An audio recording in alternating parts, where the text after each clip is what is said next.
Des centaines de personnes réunies pour dénoncer l'islamophobie. Des rassemblements se sont notamment tenus à Paris et dans sa banlieue dimanche.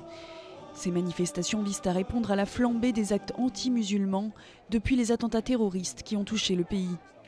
À Sevran, en Seine-Saint-Denis, près de 1000 fidèles se sont regroupés pour condamner le terrorisme à l'initiative de la Fédération nationale des musulmans de France.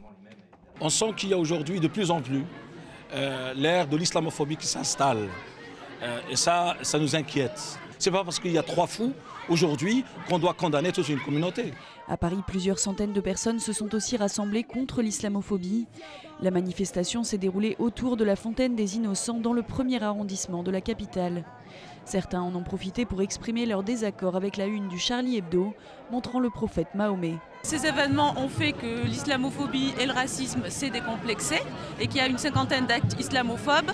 Par ailleurs, une manifestation controversée appelant à mettre les islamistes hors de France était prévue dimanche dans la capitale, mais elle a été interdite par la préfecture de police. Les organisateurs ont donc tenu une conférence à la dernière minute. Depuis le 7 janvier, des dizaines d'actions et menaces contre la communauté musulmane ont été recensées dans le pays.